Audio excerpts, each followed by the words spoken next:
Hey, good morning. Welcome to a new week. A new sunny, shiny well, I don't know about you guys, but it's cold as hell here. And I'm sure it's colder there, Joe. So I'm not trying to claim anything. It sucks.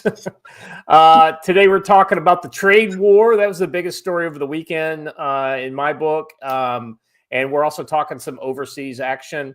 Now, I swore to you, I promised on Friday that we would be focusing on non-Trump stuff on Monday.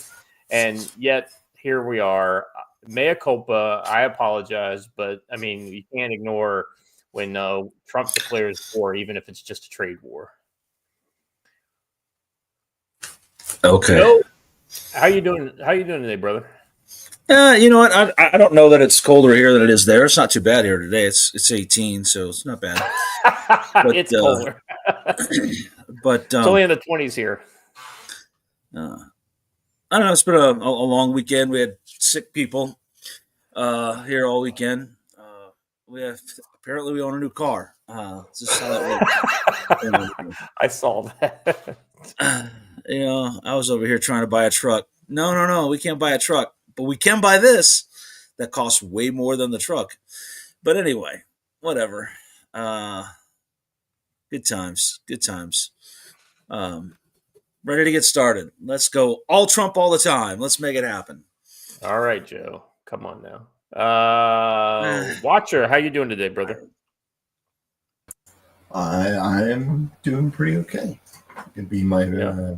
first show from the new office space, so should be nice. Good deal. Very good, very good. So you getting all moved in? It's starting to feel like a house, like a home. Not quite yet. We're still about halfway. Everything's about halfway at the moment, but unfortunately, people are starting to pick up seasonal illnesses, and some people are the only ones left working. So slows you down quite a bit. Plus, Yeah. projects going on with you, and like I was saying last time, things might be changing. I might be having to shut down the game store. So we'll see. Well, I hope not, man. I know that's something that you really enjoyed. So Yeah, we'll see. I hope same. it's not the case. But what are you gonna do? I mean, life goes on. All right, gents. Before we start the odds and ends, any news that you guys want to break to the chat or anything going? Well, I No. want to know why old Hong Kong is sniping at me in the chat And and he's not on the show. We uh-huh. have Good rooms for you. question. Good question. I have to make some time to have a Listen, conversation that with that guy. video, I'm just going to address it right now. First, Stan sent it to me, and then Ron, my alleged friends. It gave me ocular cancer. Watcher, I'm sure you saw the video of Oh God. Oh the women doing close order drill. And I know a lot of guys say, oh, but look, that doesn't really matter outside of boot camp. oh Oh, it does in the United States Marine Corps. It is a big deal. And yeah. that absolute gaggle was terrible. Oh, Like are I'm we talking? like I'm We're not even talking about exaggerating. the female recruit Marines, right? Yeah. Listen. I'm not even exaggerating. Like they were. You could. There's some things that suck that you can tell by inference, and it makes it even worse. It's like so they had actual Marine Corps uniforms on with rank insignia and everything, which means they weren't recruits anymore. They were I think graduating. it was a graduation ceremony. Yeah. Yeah. Yeah, Um, and they were if it's marching. graduation, you're right. That's They were marching so far out of time, each individually, that it looked very much like how it looks when they come and pick you up right from the buses, and It then looked like receiving. Yeah. It looked like yeah. receiving. And I'll tell you this, too. I'm not trying to be rude here, but male Marines never would have been graduated if they marched like that. No, they'd been drugged out. They'd have dropped you back a couple of weeks and put you in another platoon. I mean, there's just no way. It yeah, was DEI right there. So yeah. anyway, I don't understand. they're not doing their side any favors by allowing that to be seen. You know what I'm saying? Well, that's why they just try and censor that kind of stuff from being able to be shared. Voila, problem solved. I guess. All right. Well, if there's nothing else, I will real quick. Peanut Chase Helicopter Tours for $5 says, I thought white Toyota Technicals were the only vehicle allowed at the at Ponderosa. Versatile white Technicals are suited for all your M2 and KPV needs. Let me modify that. Yeah, we like white Toyota Technicals. However, we also have a white Spartan Motors fire engine that is going to be converted to a technical. So that's a good point. There's also another one from Lance Corporal Veteran over there too. $2. Oh, is it over in Rumble? No, it's in YouTube. Was it? Yeah. Oh, there it is. Yeah, I see it. It's a little further up. Let's see. Lance Corporal Veteran for 2 says, today's day without immigrants as if we'd missed them. Well, I know that every immigrant who works here at FOB Ponderosa, not OP Ponderosa, did not come to work today, and it didn't change things one bit because there weren't any. So. Well, when you actually follow the rules, Joe, it's almost like it works in your favor. All right. Sorry, I'm configuring here. Oh yeah, CWSB mentioned it, and those Marines in their haircuts in that other picture was just absolutely terrible. Which one's this? There was a photo of a bunch of Marines deploying somewhere, and they all have long hair for Marines. And somebody goes, "Yeah, but it's within regulations." I understand that. There's regulations, and then there's the United States Marine Corps. And I don't know a single gunnery or staff sergeant who would have let that hair fly in my day anyway. Yeah. Well, I was full on one of those in my Marine Corps dudes all weekend. Well, I see. I have a vision of you basically doing that scene, that Gunny Highway scene from the beginning of Heartbreak Ridge, Oh, yeah. Yes, that would have been me. Hey, let me show y'all. No, actually, I always did it much nicer. And I said, I would have been like, let me show y'all where the base barbershop is, because clearly you don't know. And I'd have driven them right over. So. Well, let me ask you this. Does it hurt more? I mean, do little things, when you see the Marines messing up on little things, does that hurt more than big things like the Navy's, rusty ships and things like that? Or do you ultimately think they're all connected? They're all connected. It's the same what it thing. does is it shows me an erosion of the elite status of the Marine. Yeah, right? Exactly. Like, well, but it's just like every other service. Well, it's not supposed to be just like every other service, right? Yeah. Hey, I have a question. This kind of takes us back to the technical super chat of American available vehicles. Vehicles available in America, of which the Toyota Hilux is not one. If you had to make a technical, which vehicle would you choose? Like current vehicles. Current vehicle for a technical? Yeah. Still make the Nissan hardbody, right? Probably a Tundra, because it's the closest thing to a Hilux I can get. Or Tacoma. I know. I'm a fan of the newer Ford Rangers. I think the Ford Ranger acquitted itself quite well for the Afghans in Afghanistan as the replacement of the Toyota Hilux. But then again, just like the Hilux, the Ranger that they had is one that you can't get in America. I was going to say, I think that the new Ford Ranger is actually some of them are cars, right? They're like SUVs. No. You're thinking of the Maverick. The Maverick is a fucking car. Oh my God, what an abortion that thing is. Okay, well, anyway, we're way off track. I know, enough. All right. Hey, well, let's jump right into the first odds and ends, shall we? So, you'd think that we've got the January 6th stuff behind us, but I think we're going to find stories like this guy's come out of the woodworks as we start to get to know more about, now that the people's legal problems are theoretically are behind them in many cases, they can be a little more open about what happened. And so I think it's worthy of us just kind of remind ourselves of what happened. And one of the reasons why I thought this was, I don't know if you guys saw the clip over the weekend that said, "Oh, well, Donald Trump's going to go after every one of the FBI agents." Oh, it was a Rachel Maddow clip, and she was complaining that the Trump administration is going to go after all of the FBI agents who were directly involved in, investigating the January 6th, criminals, as how she put it. Yeah, I said it. I'm really glad that she's finally catching on. Right, that's exactly right. What we want. Yeah, we accept your terms. I don't understand. Well, I guess I do understand, but in this day and age, nothing surprises anybody. But the fact that that they actually did the things that they did is shocking. So I thought I would just share this guy's story because this is a kind of a lesson on how your liberty can be basically pulled out from underneath you like a rug. Let's see.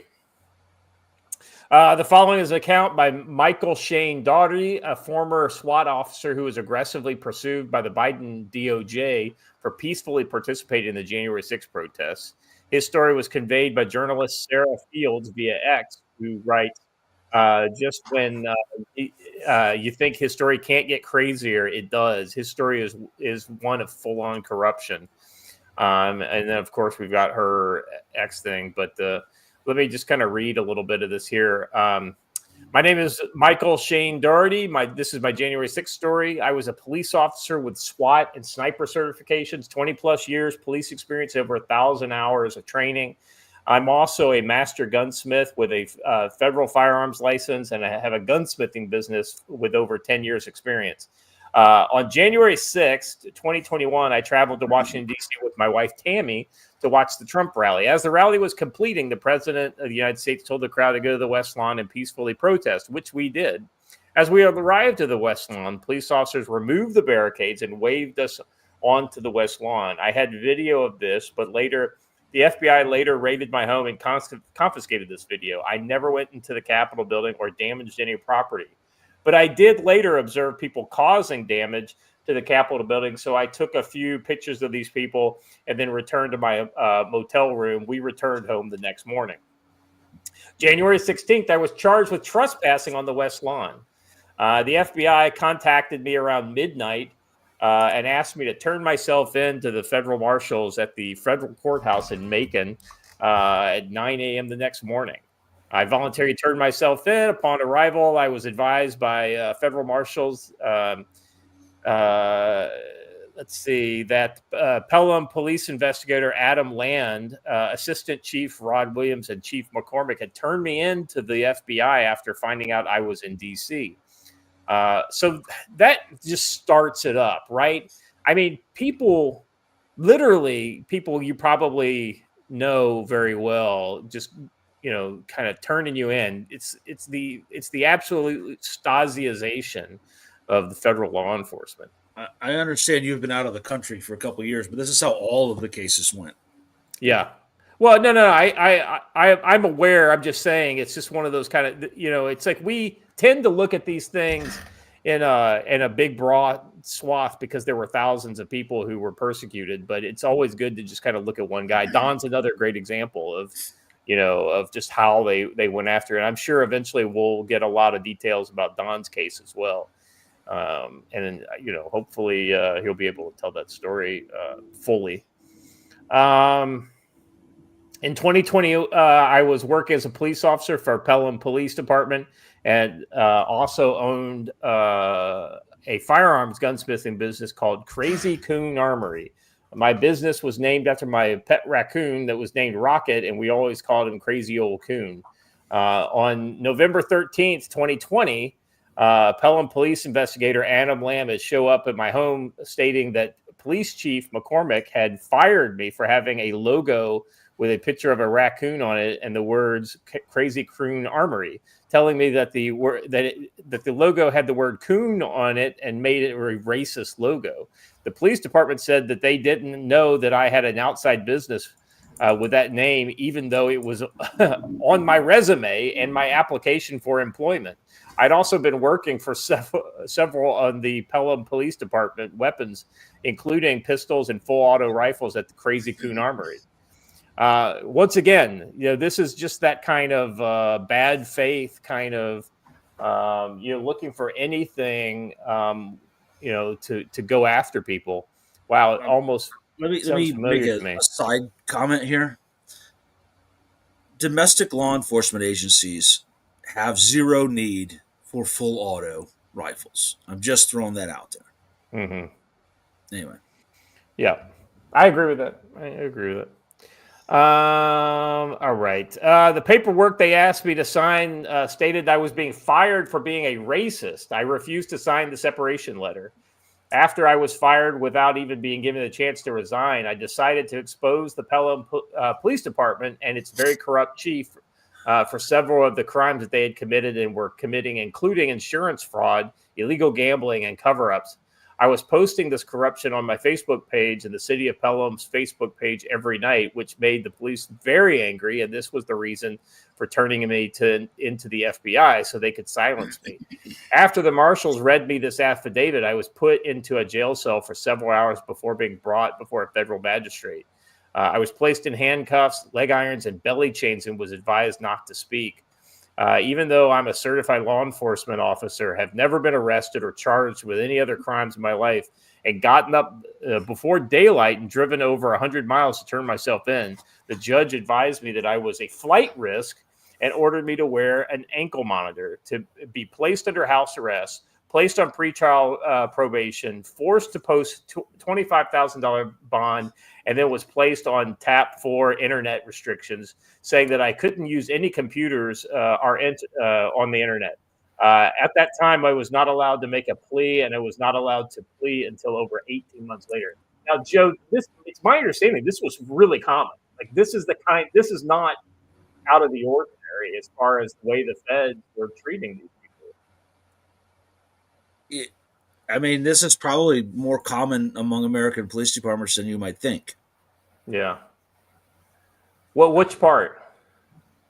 Being involved in quasi-legal activities and having their hands in some additional stuff like the gambling and all that stuff. What ends up happening is a lot of these, especially smaller town police departments, they see this stuff going on and they realize there's a little bit of extra money there. It doesn't surprise me that the Democrat-leaning police chief was involved in all this and then decided to take this guy out. The over-politicization of city governments and city law enforcement agencies is the problem. This guy's just a victim of it. Let's see. I was appointed a public defender without being asked. I had a very experienced federal attorney that was willing to take my case for free, but I was advised that I could not have an attorney of my choosing and could only hire an attorney from Washington, D.C. district that was certified to take cases in federal court in D.C. The only attorney I could find meeting these requirements wanted $100,000 plus $10,000 per hearing, which I had 5, which would have been a total of $150,000. And my case isn't even over yet. Upon my release from jail late on January 16th, I returned home, where my firearms business were immediately raided by federal agents that were waiting at my property. Numerous federal agents searched my home and property without a warrant, and all of my weapons and ammo were confiscated from my home and from my licensed firearm business, all for a crime that I would not lose my Second Amendments, even if I were convicted. And then he's got a list of all the shit that he was forced to give over, or on threat of going to prison. And it's just really stuff that has nothing to do with with the crime that he was, charged of, which is that's because they were looking to look for other purchases he made, all the credit card stuff, any purchases he made, any donations he made that they could use to link him to somebody. Yeah. Yeah, 100%, 100%.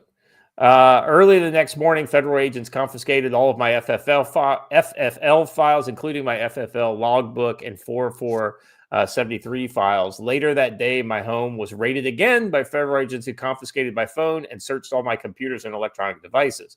My phone was not returned for 2 weeks, and I was under a court order not to use any other phone or computer, so that I was without communication with friends, family, or my attorneys for 2 weeks. That's absolutely nuts. And I don't even think it's explain to me the constitutional. constitutional basis for that. Yeah.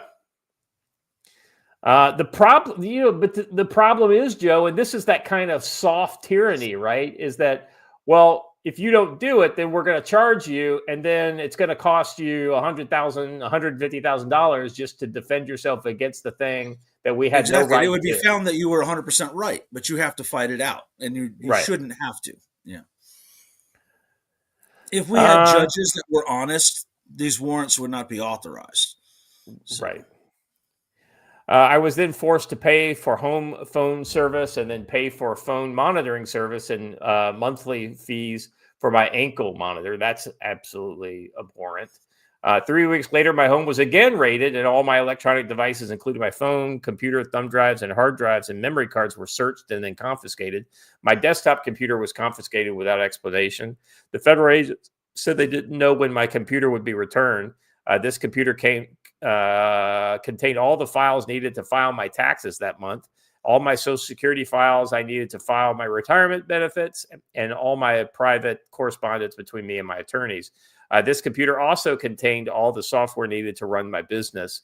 My computer and phone were not returned for 2 weeks. When I received my phone back, I noticed that all my pictures and videos that I had taken on January 6th were missing, including video evidence that of the Capitol Police removing barriers and waving me onto the west lawn of the Capitol. That I was charged. I'll be honest with you, Joe. If they give me my phone back after I get arrested the first time, I'm making unbelievable number of backup copies of everything that potentially. So this is where running your computer on Linux from a USB drive is far superior to storing everything on your computer. Stores it on a personal vault on the USB, which you can put somewhere else and make copies of. Yeah, well, it doesn't even have to be a USB. It can be you can use an actual portable hard drive or something like that. Just anything that's not. I'd be careful with that. Portable hard drives are susceptible to a lot of other things. So, all right.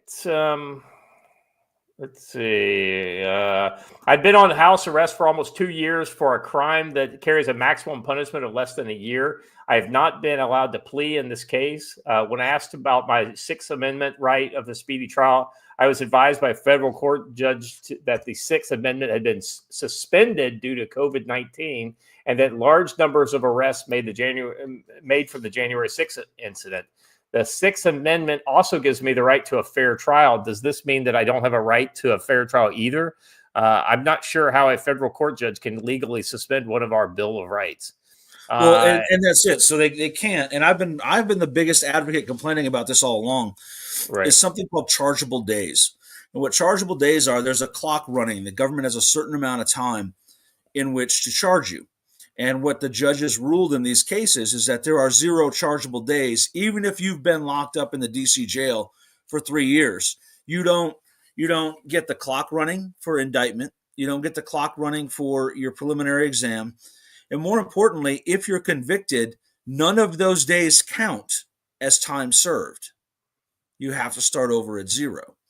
That is unconstitutional. It is illegal, but they continue to do it. All right. On June 22nd, I was told by the prosecutor that I could plead guilty to trespassing on the grass or face going to court in Washington, D.C. on several other made-up felony charges that they knew I did not commit. So because I had no chance of a fair trial and I was forced to plead guilty to trespassing on the restricted West Lawn. My plea agreement stated that the maximum amount of probation I would receive would be 1 year, but for this nonviolent misdemeanor, I was sentenced to 2 additional months of house arrest with location monitoring for a total of 18 months, 3 additional years of supervised federal probation with travel restrictions, and a total of 4 years and 8 months of supervised federal probation. Even though the plea agreement I had signed up stated a maximum of 1 year probation. That's kind of weird. Firearms confiscation restrictions in clear violation of my Second Amendment rights, mandatory random drug testing, even though I have no drug history. I've passed all these tests. Mandatory mental health evaluation, even though I have no mental health history. I passed this test. 525 in restitution for damage to the $525 in restitution for damage to the Capitol building, even though I never even touched the Capitol building. I paid this fine, and 60 hours of community service. I completed all of the community service. After sentencing, my phone was again searched by the federal probation agent. My home has now been searched 7 times in 4 years. It's been searched by FBI, federal marshals, DOJ, federal probation several times.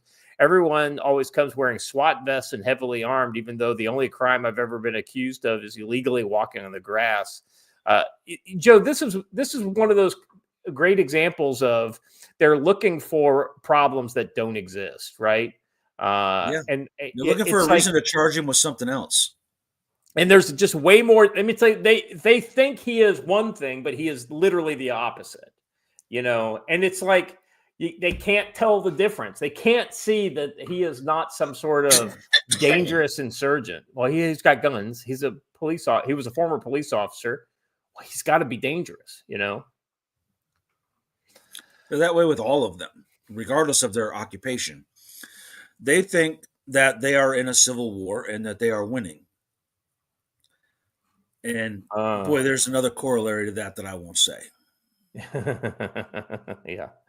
Let's see. The government then using a fake name and phone number attempted to send firearms to my FFL through www Guns on 2 different occasions in 1 week. I recognized this person as Assistant U.S. Attorney Graciela Rodriguez Lindbergh. Another person then using a fake name and a number called asking if they could bring a firearm to my business for an appraisal. I recognized the person's voice as my probation officer, even though he was giving me another name. I told the person that I could not look at the gun and advised him that my business is closed. At this time, I drove away on a road buggy, leaving them at my home. When I later returned, this person was gone. I just kind of... let's see, this person had a different voice, was extremely pushy, would not take no for an answer, even when I told him several times that I couldn't look at his firearm. This person then opened the vehicle trunk, stating he was going to show the gun to me anyway. As at this time, I drove off, so he basically had to leave in order not to get trapped. Talk about entrapment, Joe. It's like these cops aren't even good at entrapment. Well, the federal government doesn't have to be good at entrapment. They just have to have friendly judges. Yeah, see all of the morons convicted of the kidnapping plot. They didn't agree to do anything. Yeah. I've now been contacted by the Department of Justice stating that they were processing my request for a refund on my FFL renewal, even though I haven't been requested a refund. Let's see. Even though the ATF field officers are required to do regular inspections of my FFL business, I haven't been contacted by a field officer since I was arrested 3 years ago. You'd think that the FFL, because he has an FFL, the ATF would be all over him. But the ATF in this case doesn't, we don't, if the FBI... Because they want to have that in their back pocket as something else, right? The minute he does something with that FFL, they're going to come down on him like a ton of bricks. They're smart. I haven't been contacted and I haven't had with the FFL was a letter in February 23 stating that I owed $90. Today, the ATF agent contacted me stating my FFL renewal was denied because I failed a background check. Surprise. I advised the ATF that my files had been confiscated previously by 2 unknown government agents who took my files and left without identifying themselves or giving me any paperwork. The ATF called me a liar several times, even told me that every time he called me a liar, I hung up on him. I advised the agent that I would try to find a backup copy of my digital logbook somewhere, but I was going out to state to take my wife to court as a witness. Let's see. I'm skipping down here a little ways. I asked the officer, I was told by authorities that the power went out for about 30 minutes in the entire city of Newton for an unknown reason. I looked at my security cameras to check it on my home and my animals, and noticed a package holding my storm door partially open had been placed there while the power and the cameras were out. I asked the officer to check the package and ask if he would make sure someone hadn't mailed me a firearm to my home FFL for repair, because I'm restricted from possessing firearms. God, this is the corruption is what kills me, Joe. I can't believe you're surprised by it. I know. I mean, it's like I expect them to go after people in really weird ways, but this is just so ham-fisted. It's like I said, it's not even like slick. You know what I mean? I've contacted my court-appointed attorney office 6 times over the past year, advising them that I need to speak with my attorney, with no response. It's now September 24th, and my home has been searched again by the federal government, and they found nothing illegal. And then so he was issued a full pardon with all the other January 6th people from Donald Trump. That was a little on the long side, but I thought that's just like, I know that I have been following the broad issue, but I haven't really drilled down to a lot of these cases. And so when I read this one, I was just like, clearly not everybody has an FFL. He had some unique situations, but it's like they just, the malicious nature of this just kind of goes to hold a second. I'll turn it over to you. The malicious nature is the thing that really, it gets me. I mean, I've always kind of said, listen, there's probably a lot of FBI agents who aren't bad people, but they're following illegal things because they're just kind of keeping their head down. No, this sounds like these people are fucking, just malicious, down to the individual agent level. I'm sorry, but if you're just keeping your head down, you are a bad FBI agent. That is not your role. Yeah. Your role is to support and defend the Constitution of the United States. And that means sometimes telling your supervisor no. But anyway, I digress. But there's been this us versus them mentality in American law enforcement that's been raising its head since the late 80s and only gotten worse since then. At this point, because of the way the FBI recruits, all that you end up with in the FBI are career FBI agents who came out of college directly into the FBI. They didn't spend much time in local law enforcement, anything like that. And what you're getting is indoctrinated automatons who truly believe that they are there to enforce the will of the Democratic Party. And they may not call it that, but they're there to enforce progressive ideals. They're the ones who want to work in the Civil Rights Division. They're the ones who want to go after these particular cases. And they went out and unlawfully used contractors, this volunteer group called the J6 Hunters or whatever they call themselves, sedition hunters, who went after people. They used them because people are not bound by the Constitution, right? They use private sector people to go out and gather information unlawfully. The FBI doesn't care how they get the info because they didn't gather it. The person they got it from is not bound by the Constitution, so they don't care. So these abuses shouldn't surprise you, but I get it. Being in Korea, you don't necessarily see the same news we do all the time, but these stories are everywhere. This is quite common. Yeah. And if the federal government decides they're coming for you, they're going to come for you no matter what. And they're going to make something up to get there. For example, I saw a tweet yesterday, and I wanted to tell everyone, don't fall for the Fed bait. But in order to do that, I would have had to have amplified this person's post. But it said, don't download the Hayduke Silencers book because they don't want you to. Listen, whoever sent that out is probably a Fed who wants you to, and then they're going to come after you for downloading a book on how to build silencers. Yeah. That's how this works. And when everyone said, well, Donald Trump's president now, I don't have to worry about the FBI and ATF. No, you have to worry even more because they're going to do everything in their power to prove that Donald Trump's supporters are dangerous extremists, including entrap you. So pay attention to that. Yeah, that's a good point. All right. Moving on. Let's hit this next. I'm sorry, I didn't get Well Armed Corgy's super chat here. For $9.99, Well Armed Corgy says the entire FBI needs to be disbanded. It's rotted through.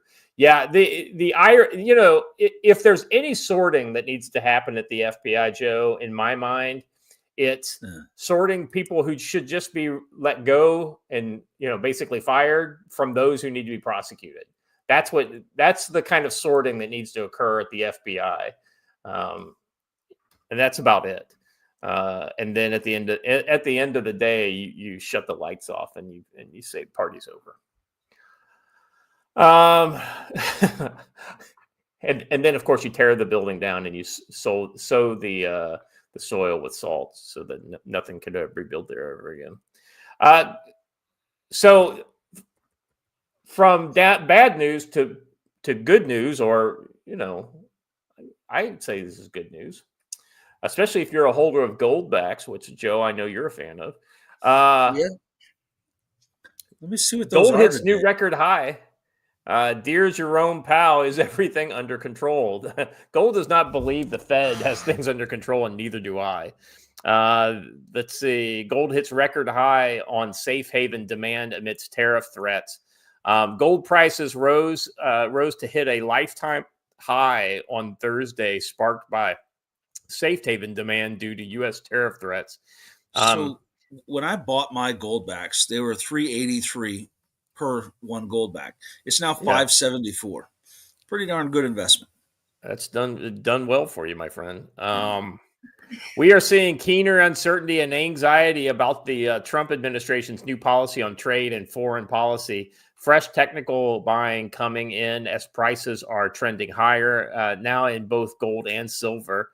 Earlier this week, White House said the United States President Donald Trump planned to hit Mexico and Canada with steep tariffs, which he did over the weekend, and was also considering some on China.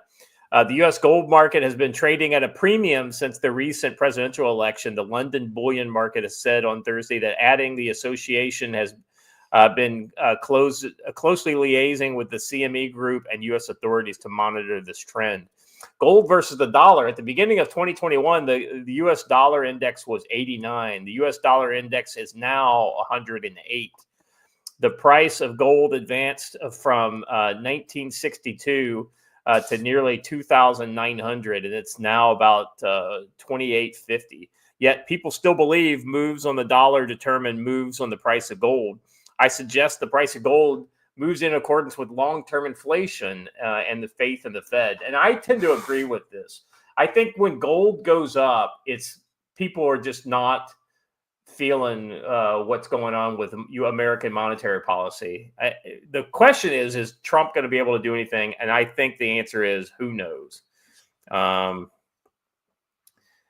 Let's see. And they kind of go into some other stuff about like gold versus silver, price stability, and things like that. Here's the question. Here they say here are the three questions of the day, and I'll pose these to you guys. Is the Fed suddenly going to get things under control? I think the answer is no. But what do you guys say? I mean, the Fed has been pretty capricious. Well, they're not going to. And I wanted to correct a comment you made that with Trump as president, is going to get monetary policy under control. The president does not set monetary policy. People think he does, but the Fed does, which is not the government. So, right. The question is, how much can he influence the Fed? And I think it can go for anything from none at all to maybe a little. Therein is the rub. So, who's in charge at the Fed and who are all the people in line at the Fed? They're not exactly his supporters. So they're a part of the deep state. They're part of the international deep state. So I don't think you're going to see Donald Trump have much ability to influence the Fed at all. In fact, it's in their best interest to make it even worse. So. Good point. All right. Let's move on. Hold on. Rowan Court says, "What about the prices of gold-plated Dracos?" I saw a gold-plated full-size AK in the Flathead Valley gun shop, and I was tempted. just because it looked nice. It did look nice. So I don't Well, think it was actually gold plated, but it did look like it. Yeah. All right. Gold plated Draco. This next story is one we were talking about quite a bit before the show started. Illegal migrant protests ramp up in U.S. cities in response to Trump deportation. Gosh, Joe, it was almost like there was coordination going on here. Well, Shocking. I seem to recall us predicting exactly this, but what do I know? Civil actions from the political left are notoriously seasonal, and the winter cold usually keeps fragile progressives indoors. However, in southern states where the temperature, and Idaho Falls, by the way, and we'll show you a video later, where the temps are warming up, we're getting an early glimpse at what the largest cities will probably look like in the arrival of the spring. So here's the thing, Joe. I mean, what do you think of the people in like this image here that we can see on the screen, what percentage of these people do you think are illegals? 100%. No, I'd probably say somewhere around 85, because there's a lot of supporters and allies who are there with them. Right. As Mark Sibley pointed out, ICE has an opportunity to do something really funny here, right? Like roll up these protests and start grabbing these people. But here's the thing: if you've illegally entered my country, and you're out here waving your country's flag because we want to send you back to your country, you're not making any sense whatsoever at all. Right. You allegedly came here because you wanted to flee there and get a better life here. Then you don't wave your country's flag. And I will point out that the ones in Washington, D.C. over the weekend were shouting, or in New York City, were shouting La Raza. La Raza is a term that means the race. So it was sort of a Hispanic supremacy display. And this, I pointed this out. Look, if it even resembles doing the Macarena, you should be deported immediately. Buy a trebuchet. Yeah, I listen. I don't mean to be pedantic, right? But I believe that of the Treaty of 1999, achy breaky heart is considered a war crime punishable by death. Right. And somebody tells me, oh, but they were doing this to the Spanish version of Achy Breaky Heart. Even worse. Even worse. The fact that there is a Spanish version of Achy Breaky Heart, just kind of makes you be questionable of all. Yeah. Some kind of gachibera or something like that. And I'm going to disagree about fragile and cold. I've been in Minneapolis when there were some pretty vibrant protests, and it was darn cold. Yeah, I accidentally just clicked the video on my other screen to hear that. I wish I hadn't done it. Now this was in Atlanta, if I remember correct. No, this is Alameda Street. So this has got to be what is this? That's LA. It's LA. This is LA. Okay. Because one of these is in Atlanta, so it was in multiple cities. It was not just in just Southern California, but that was that was a kind of a shorter clip. But I think there's a longer version of that out there. Let's see. I want to pull that next one up. And Joe, some of these took on. This looks like this is a protest, right? People mostly on the sidewalks. They're pushing up signs, flying flags. This is what a protest should look like. This is not a riot, right? But then you had some other videos out there that look more like rioting and like these street takeovers and this kind of stuff. There's a video clip I think I've shared that will show basically a bunch of protesters surrounding a lone police officer. He basically says screw it and gets back in his car. We didn't have a choice. It was that or die. Yeah. So he got back in his car. Right. But here's the thing, though. The First Amendment right only applies to United States persons. And these people are not United States persons. So therefore, you don't have the right to peaceably assemble. You don't have the right to petition your government for the redress of grievances because it's not your government. Let's see. So these mass deportations, despite these protests, have received massive support. Mass deportation gets massive support, with 66% of U.S. citizens backing the policy.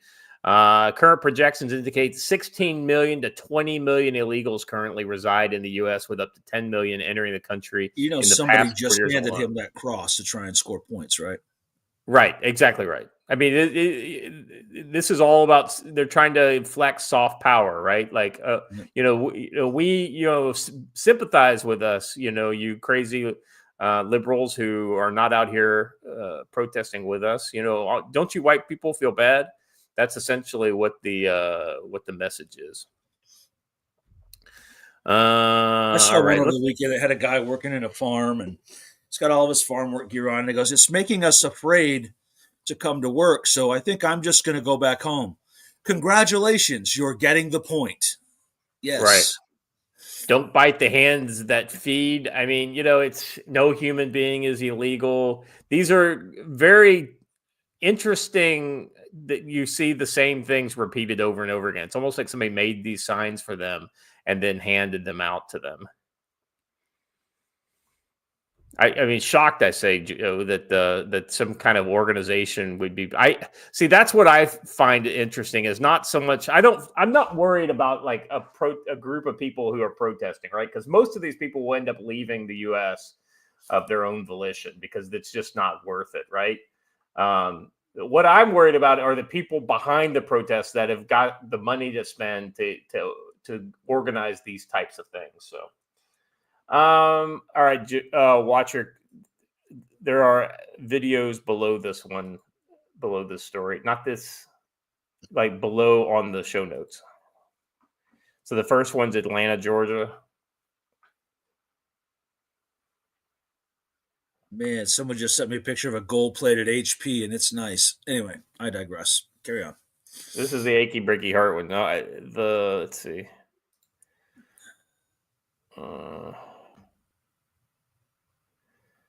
Yeah, that one. I mean, so there are some significant populations of the irony, Joe, is that most of the illegals in the last 4 years have not been Mexicans. Yet the Mexican flag is what you see here. You don't. I'm looking. There's one Argentina flag. It looks like maybe, or a El Salvadoran flag.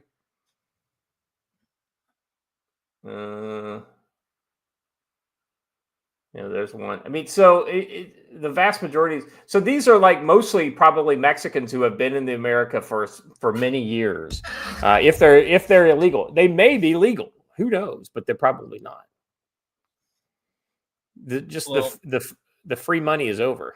I'm not very sympathetic because you have an entire continent and a half that is almost exclusively yours, right? You're 100%. taking another one. It's crazy. Well, this is colonization by other It's means. Reconquista.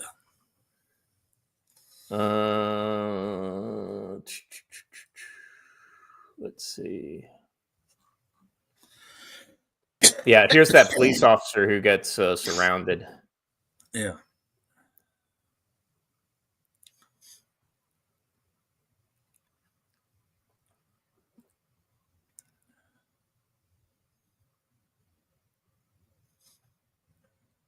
And these guys get pretty aggressive with him. He's just sitting there talking to that guy. After he gets in his car, they beat on his car and damage it. Yeah.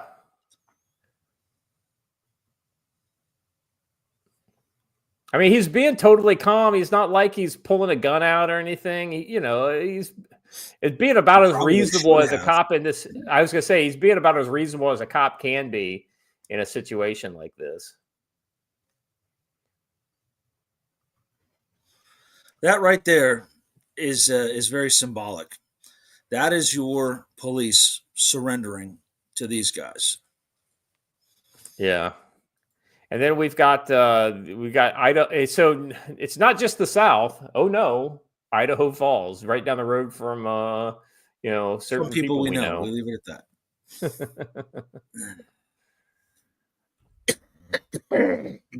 Granted, the crowd is not nearly as big, and the U.S. flags are bigger. So at least we've got that going for us. The average guy in that crowd is like 20. Yeah, I agree. I mean, there's these are mostly young people.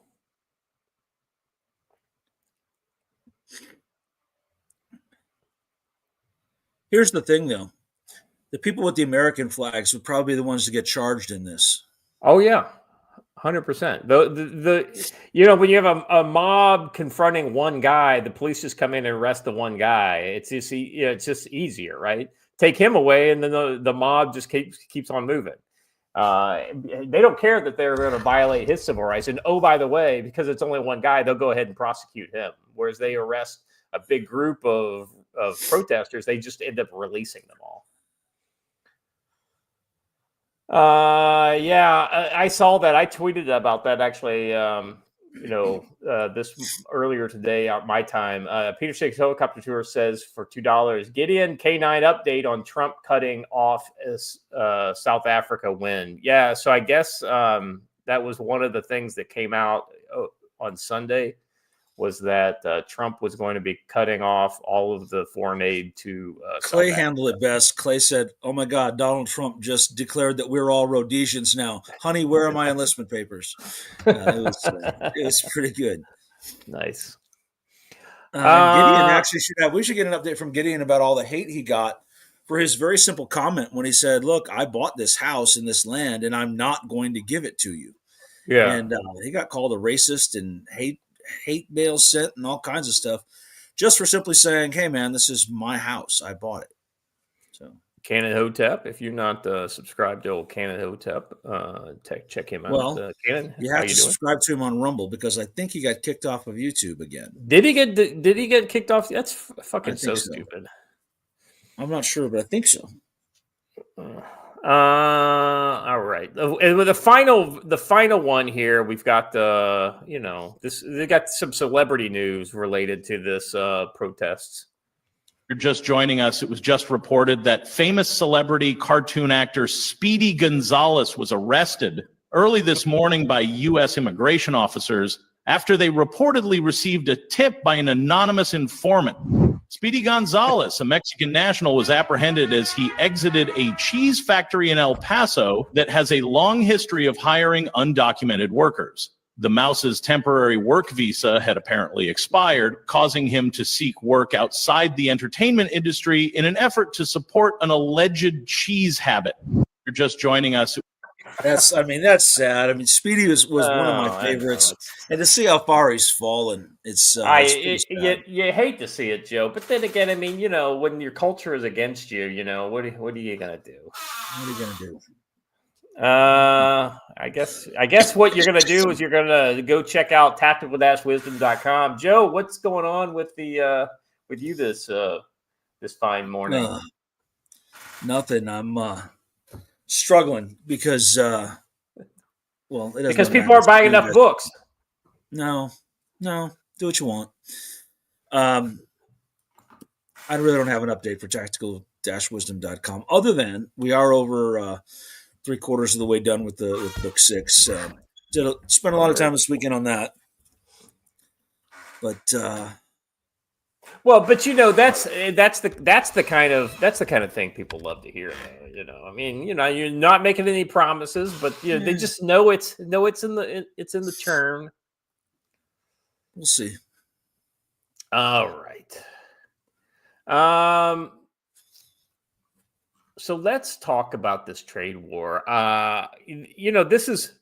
It's kind of like when it comes to global conflict, it's much like crime, follow the money, right?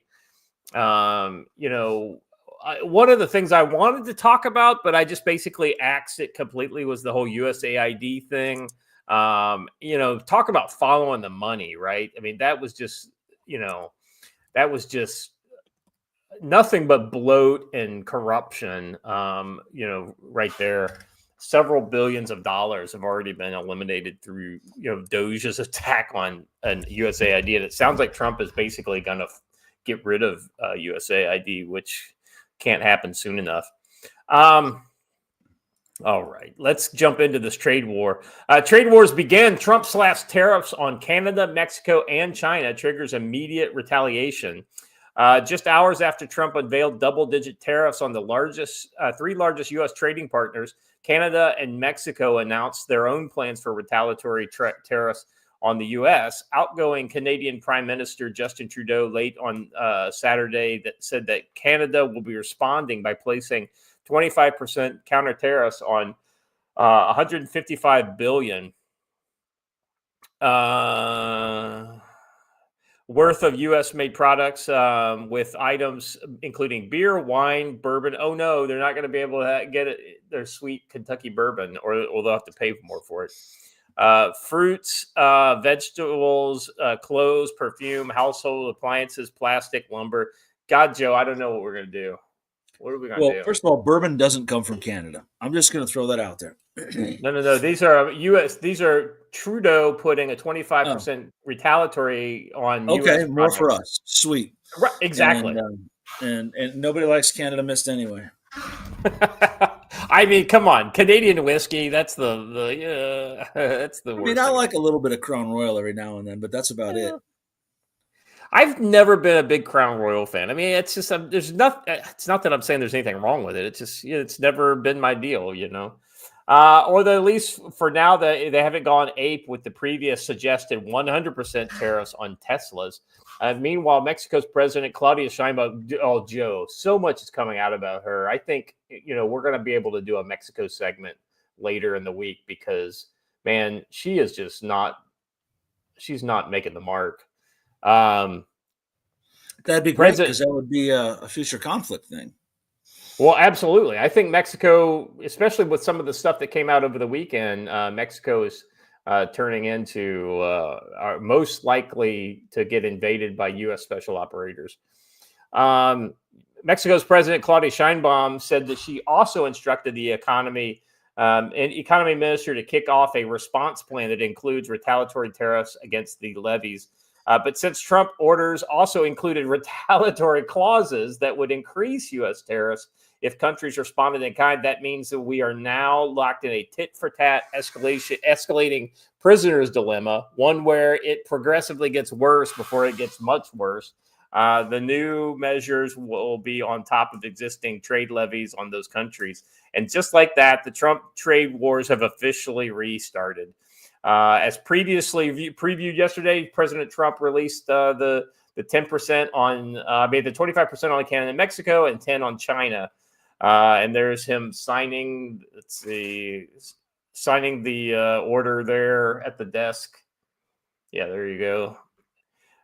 Trump signed orders on the tariff around 5 p.m. Eastern on Saturday. Then they would go into effect on Tuesday, at which point they will likely escalate in a tit-for-tat fashion until something breaks. Let's see. This is Trump's statement. Today, I implemented a 25% tariff on imports from Mexico and Canada, 10% on Canadian energy, and a 10% additional tariff on China. This was done through the International Emergency Economic Powers Act because of the threat of illegal aliens and deadly drugs killing our citizens, including fentanyl. We need to protect Americans, and it's my duty as a president to ensure the safety of all. I made a promise on my campaign to stop the flood of illegal aliens and drugs pouring across our borders. Joe, interestingly, he's smartly adding the drug aspect in there. Like this fentanyl is coming in specifically from Mexico, but it's also coming through China. Through Canada via China. And the amount of aliens coming across the border from Canada into the U.S. is actually, when I saw the numbers, I was really surprised. I didn't realize they'd come up that high. Yeah, I lived in Metro Detroit for a long time, so it didn't surprise me at all. Yeah, we have a Mexican town in Detroit, and that's what it's from. People fly into Canada because it's easier to get a tourist visa in Canada than the U.S. and then walk over through the railroad bridge. So yeah, it happens a lot. According to the fact sheet published by the White House, the tariffs are in response to the illegal aliens and drugs, essentially, and then that which constitutes a national emergency under the International Emergency Economic Powers Act. Let's see. Perhaps the only difference from what was previously leaked is that energy imports from Canada will be spared the full 25% levy and will face a 10% tariff. The White House officials said that it was intended to minimize upward pressure on gasoline and home heating oil prices. The orders include retaliation clauses that would increase U.S. tariffs if the countries respond in kind. The tariffs issued on Saturday will be on top of the existing trade levies. The three targeted countries are the three largest sources of U.S. imports, accounting for almost half of total volume. That's kind of interesting, and ultimately, I think that's the reason why these are the three that we will definitely notice. For context, over 60% of U.S. crude imports comes from Canada, so a 10% tariff on oil will lead to a prompt increase in the price of diesel, which is the backbone of the U.S. economy. I wonder what this will do to the overall price of oil in general. In the 10 days since Trump's initial tariff threat on his first day in office, the S&P 500 index was essentially flat, while equity benchmarks in Europe, Canada, and Mexico were all higher. The NASDAQ Golden Dragon Index, comprised of companies that do business in China but trade in the U.S., jumped more than 4%. Needless to say, Trump's political opponents, such as Jason Furman, were quick to conclude the market will punish what the Democrat economic advisors say is bad economic and foreign policy. Yeah, guys, just real quick, I want to take your temperature. Where are you guys at on tariffs? I mean, as far as,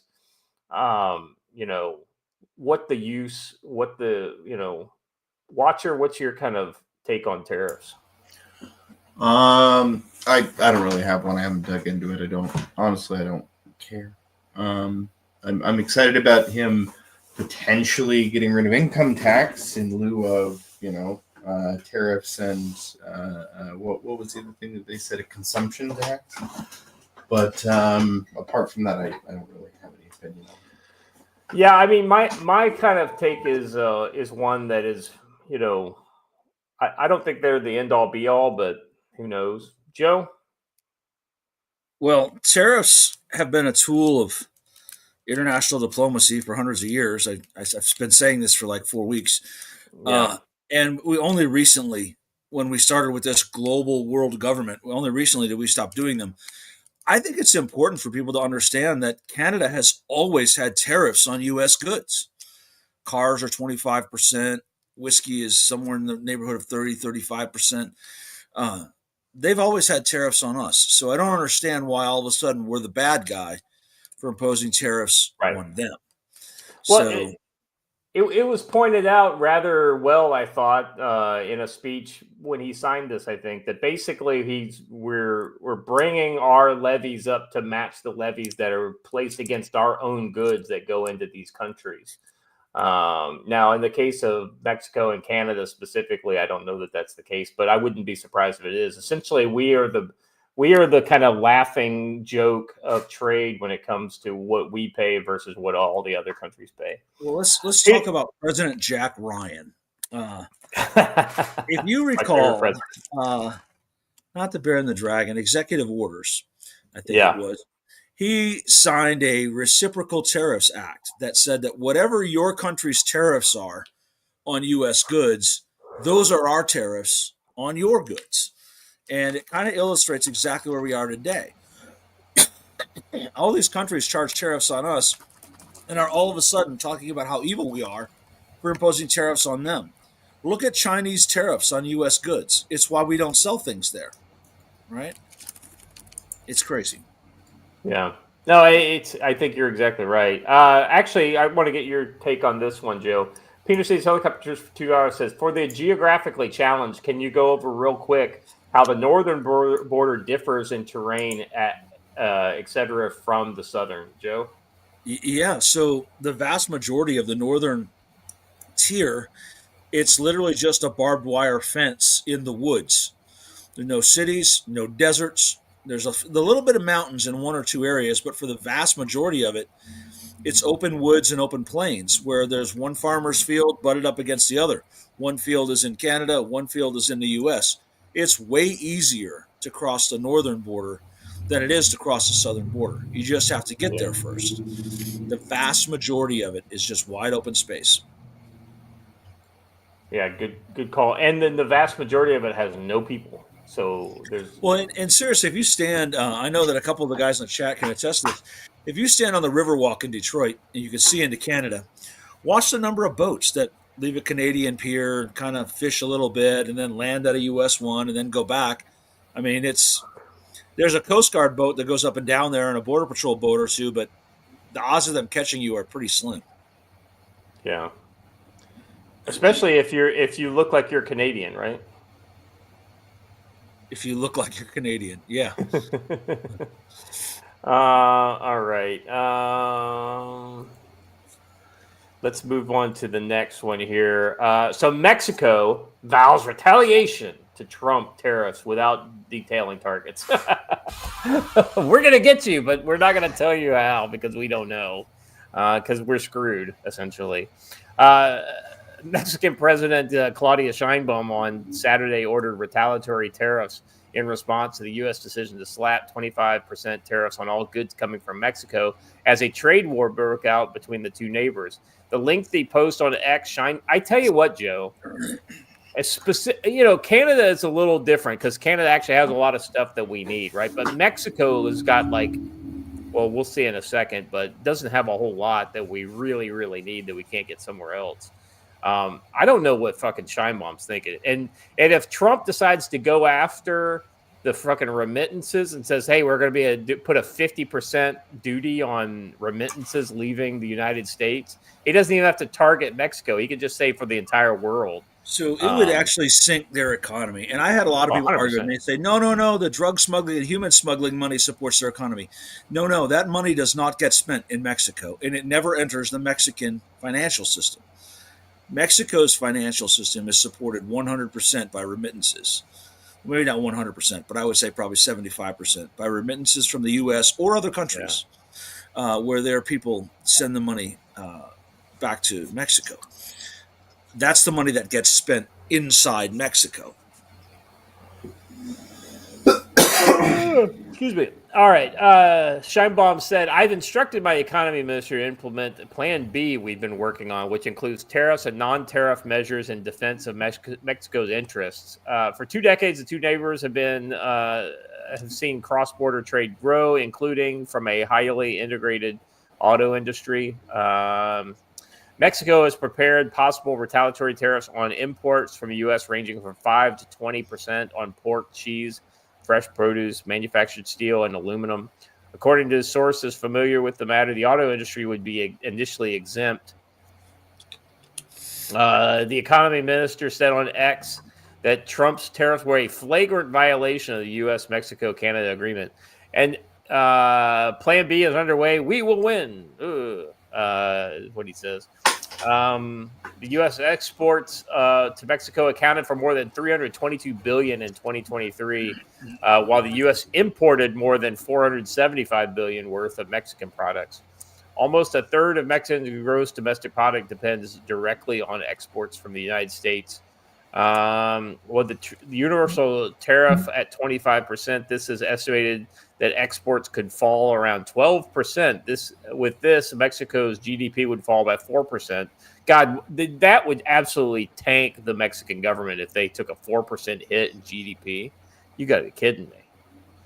If the tariff is maintained all year round, in her post, Sheinbaum also rejected as slander the White House's allegation that drug cartels have an alliance with the Mexican government. Joe, come on. At best, the Mexican government is just powerless in those regions. At worst, they're working hand in glove together. At some level. There does seem to be a lot of deconfliction that goes on, right? Right, high-level coordination. When the Mexican army showed up in response to the guys shooting at the U.S. drone, they showed up like 3 hours later to make sure the cartel guys were good and gone before they got there. right? They can make a big show of showing up to fight the cartel, but they made sure the cartel was gone before they arrived. I think that there's a certain amount of coordination that goes on there. But I think that the missed opportunity here that the left is missing is that this is the opportunity for us to bootstrap some of the other countries who don't hate us. So you say, well, we get a lot of tomatoes and avocados from Mexico.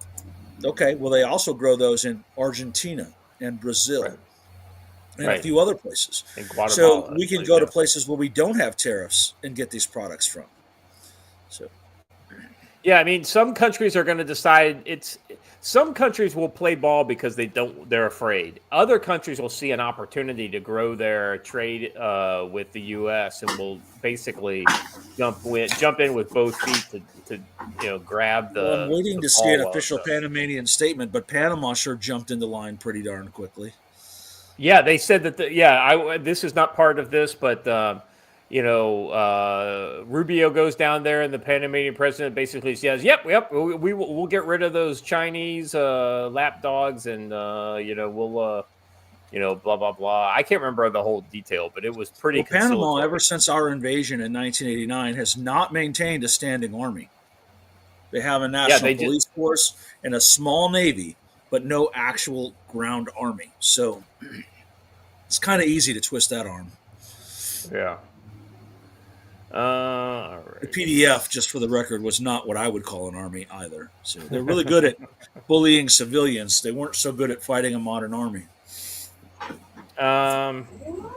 Trump said the tariffs against Mexico were due to the country's failure to stop fentanyl. We already talked about that. The U.S. measures are one of the heaviest attacks Mexico has received in its independent history. Who knew that you could do so much damage with just the economy? It's the economy, stupid. It's almost like they had a point. All right, moving on. So just to kind of show you what you're going to miss out on potentially is Chuck Schumer, everybody's best friend and most trustworthy California politician. Take it away, Chuck.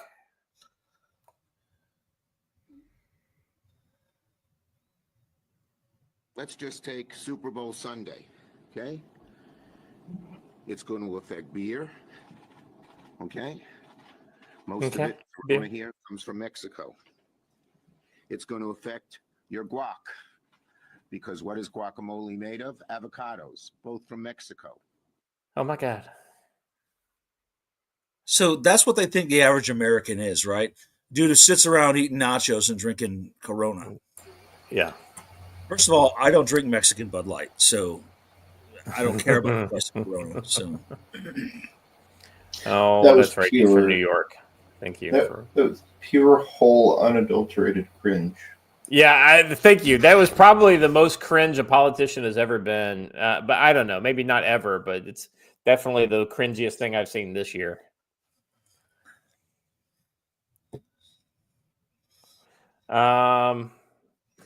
All right, moving on. Halligan News says Corona is made in the USA. I wouldn't be surprised. All right. So this is a New York Times article. Trade war heats up after Trump orders tariffs and Canada retaliates. Boy, Joe, don't you feel good that Canada's standing up for themselves and they're retaliating and they're taking a strong stand and humana. Is this your bridge? Where's this at? That's the Ambassador Bridge in Detroit. Yeah, that's what I thought. I thought I recognized it, but I didn't want to. Let's see. The United States and its biggest trading partners are hurtling on. Let me get down to the Justin Trudeau and Canada part here. From honey to tomatoes and clothes to toilet bowls, a wide range of American goods will cross the border into Canada, worth more than $100 billion. Soon will hit with a 25% tariff. We don't want to be here, said Trudeau. We didn't ask for this. Yes, you did. You fucking asked for this through your actions. It's like, Joe, we learn as children that actions speak louder than words, right? This is like always a thing, right? Like, oh, well, I didn't say that. Well, you acted that way and you said it with your with your body language, right? Yeah. And so he's like, oh, we didn't ask for this. On Sunday, China said it would take corresponding countermeasures to firmly safeguard its rights and interests, though I do understand that China has opened up negotiations with the Trump administration as well. On Sunday, China says on a video released on Sunday, President Claudia Sheinbaum said, okay, I don't really care about Claudia. We already read about her. Let's see, on Saturday, it hit Canada and Mexico with 25% tariffs. He also ended He also ordered an end to the ability of Americans to buy up to $800 per goods per day from each country without paying taxes. It was a blow to the giant businesses that online companies like Temu and Shein have built by shipping directly from factories in China to American homes, bypassing American retailers.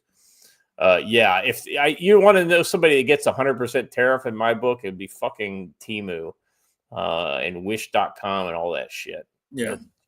That Chinese shit is fucking toxic. The levies are to go up in effect just after midnight on Tuesday. Trump defended the tariff, says, will it be some things? Yes, maybe and maybe not, he said early in the morning. Trump also said tariffs were intended to reduce the flow of deadly opioid fentanyl across the border, as well as migrants. Let's see. Senator Rand Paul of Kentucky, the rare Republican who regularly criticizes the president, was once again an exception. Tariffs are simply taxes, he said on social media. Conservatives, once united against the new taxes, taxing trade will mean less trade and higher. See, this is an area of divergence between your conservatives on this and your more libertarian people. The libertarians see all these things as taxes. But you can't just let one side fuck you while the other side doesn't retaliate, which is exactly what's been happening for years. Mm-hmm. Let's see. Ohio's open for business, wrote Senator Bernie Moreno, and will roll out the red carpet for any company manufacturing in America. So this is one of the things that tariffs have been used in the past, right? If let's say you get too much of a certain manufactured good from, say, Canada or Mexico or China, right?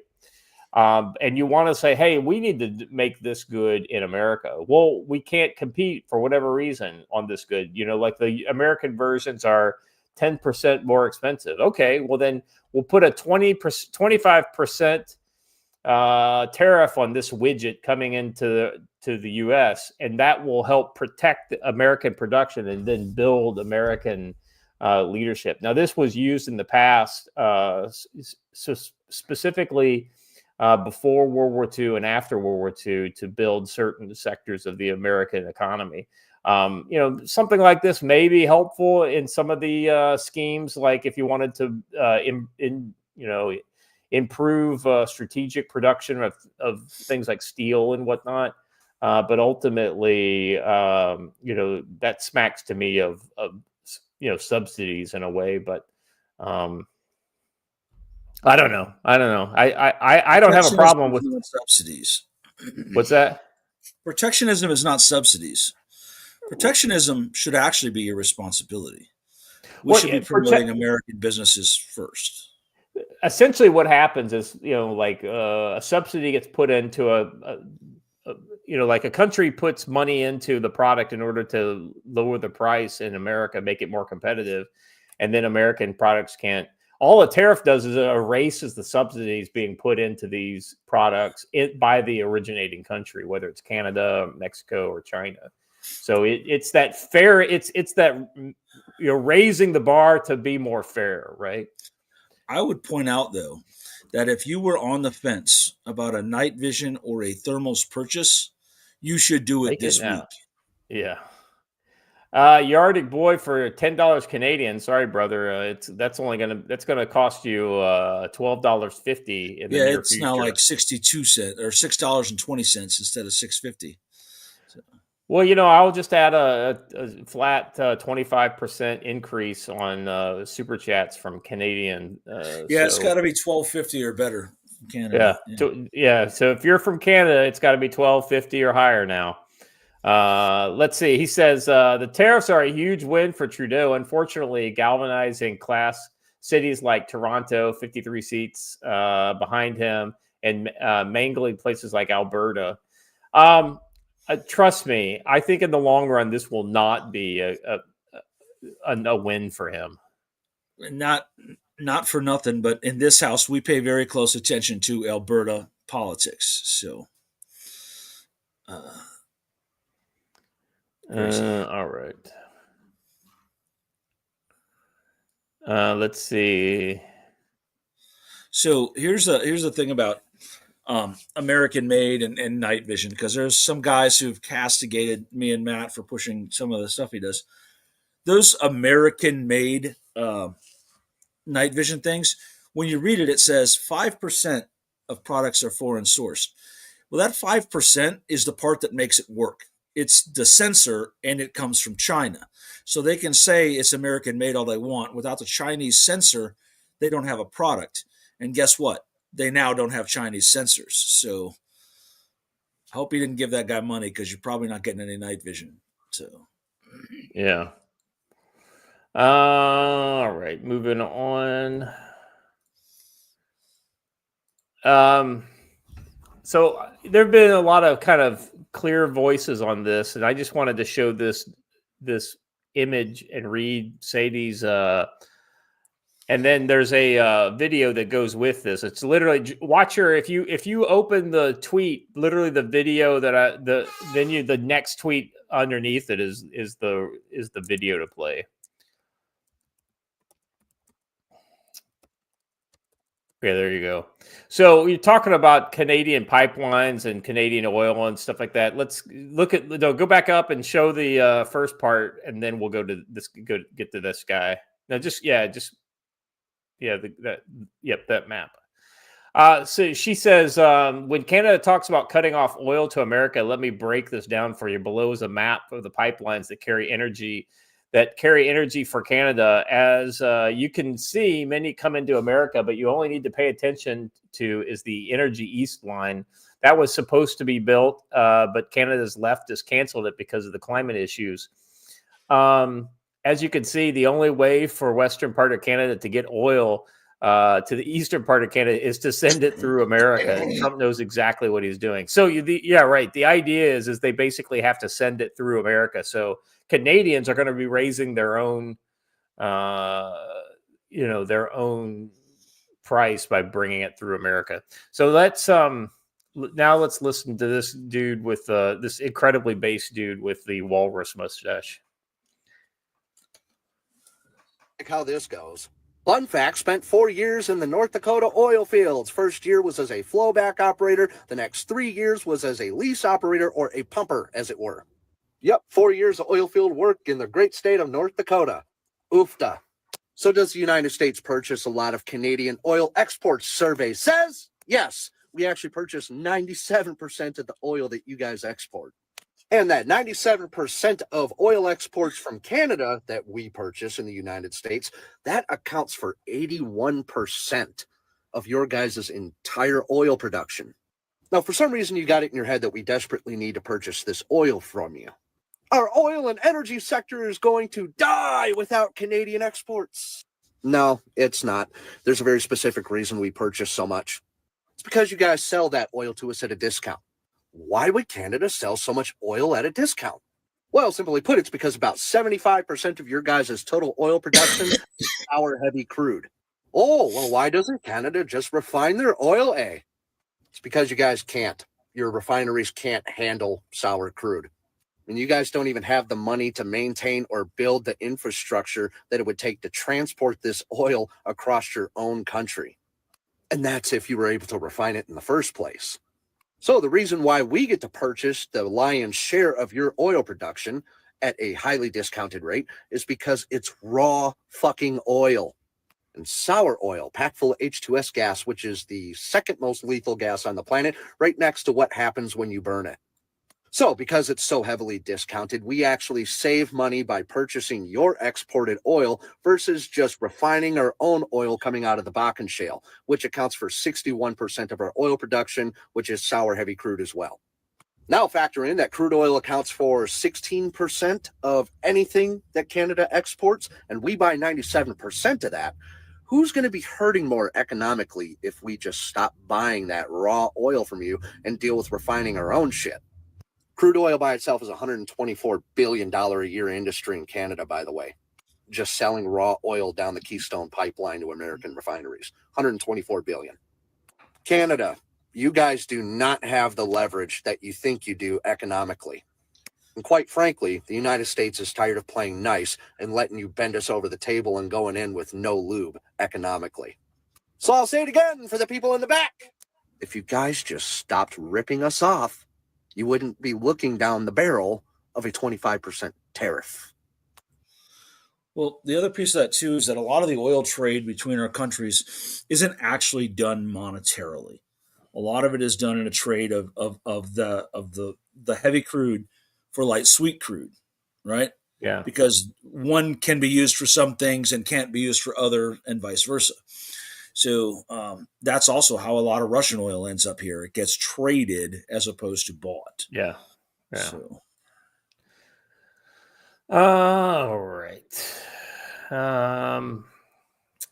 So let's move on to our next segment. Got some overseas stuff happening, so I thought we'd kind of go around the horn on this. Let's see. Trump's ordered airstrikes on Islamic State groups in Somalia. This doesn't surprise me. I mean, these are these kind of easy wins that I think guys like Donald Trump like to get on the board. But I think we used the wrong S word here.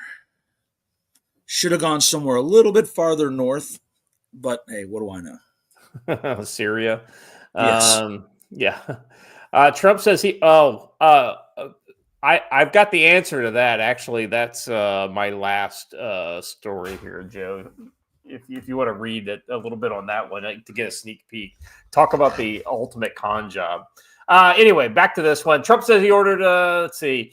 So this is an entirely appropriate use of U.S. force, right? You have somebody who's specifically against, who is either planning. You have intel. They're trying to work against our direct interests, and you fly an airplane over, you drop a bomb, and you kill a key leader, right?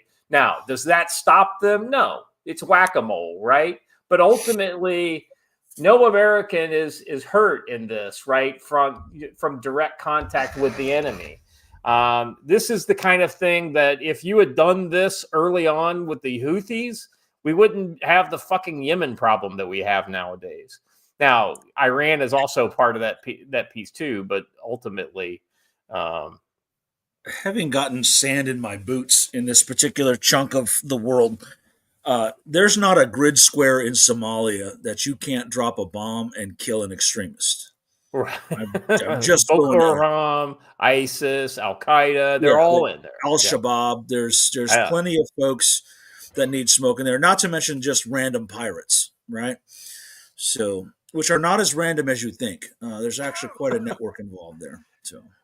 Well, I think the key, though, is to go after the ones that you have direct intel that they're doing something like, because they're always doing something bad. They're just usually not doing it aimed at us. They're doing it usually aimed at each other in some fashion or another, believe it or not. Most terrorism occurs within the countries that it originates. So if they're going to blow each other up, more power to them. But if they're going to start chattering about blowing us up or something like that, or if there's a key leader that has evaded or escaped our interest for several years, if you find an opportunity, you fucking smoke them. In a statement, U.S. Secretary of Defense Pete Hegseth said, our initial assessment is that multiple operatives were killed in the airstrikes and no civilians were harmed. These strikes will further degrade the ability of IS to plot and conduct terrorist attack, and sends a clear signal the United States always stands ready to find and eliminate terrorists.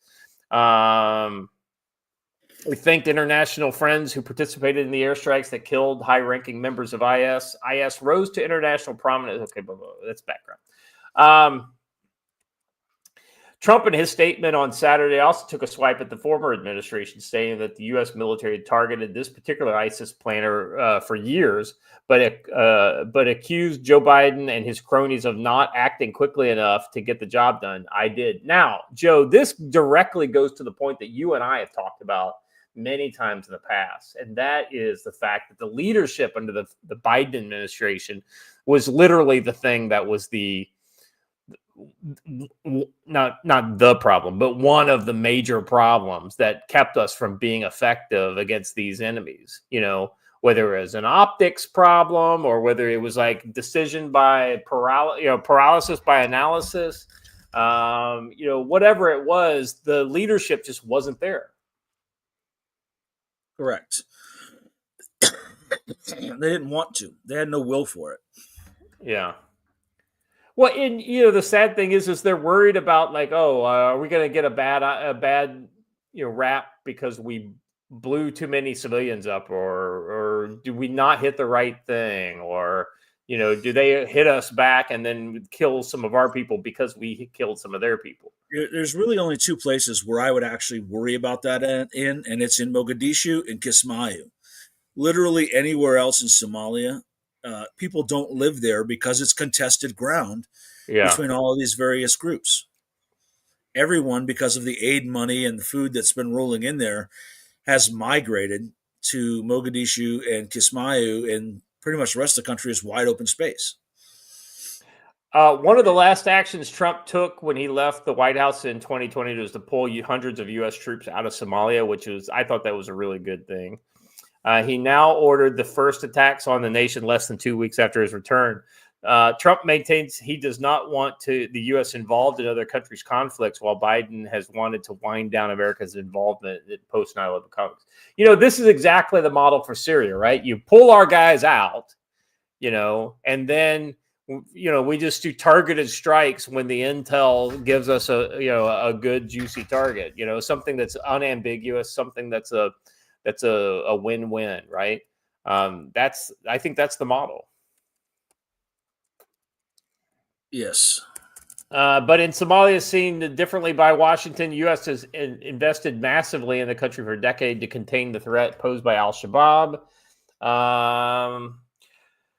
Trump ordered strikes in his first term, despite pulling troops out in the 11th hour. Biden reversed the decision when he took over in 2021 in order to keep a continuous U.S. president. So far, the second term, Trump has kept the troops there, but is likely he may eventually take a different approach.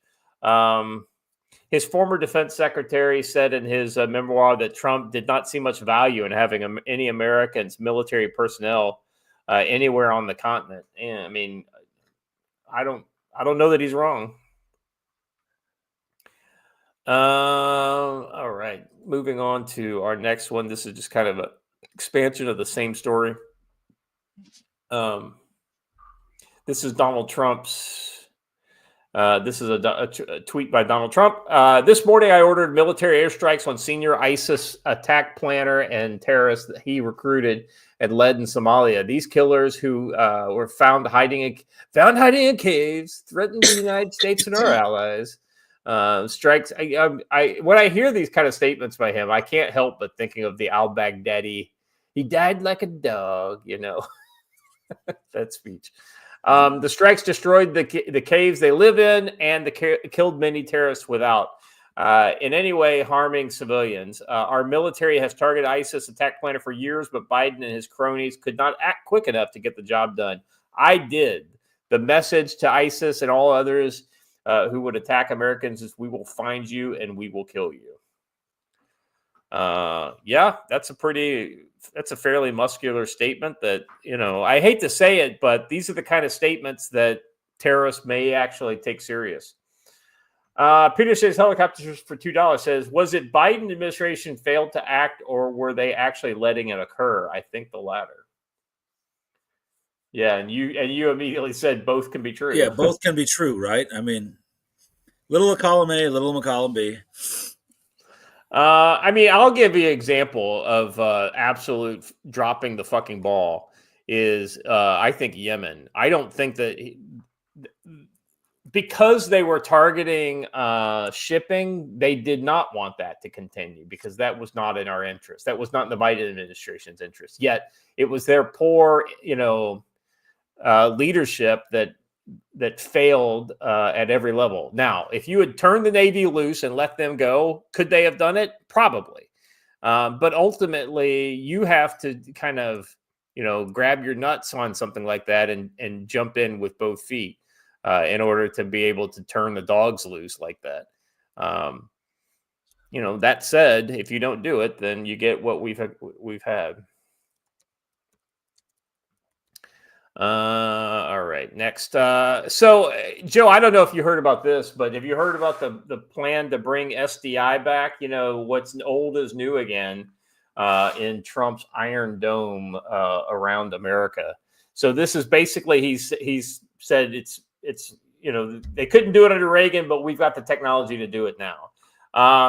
So this is Trump signed the executive order to build an Iron Dome for America, which aims to defend the homeland against ballistic, hypersonic, and advanced cruise missiles and other next-generation air attacks. Joe, the most the thing that I kind of rolled my eyes at, and it was completely expectable, was but Iron Dome is not designed to do that. Donald Trump's so stupid. He doesn't realize that the Iron Dome is only against artillery and rocket attacks on a small city.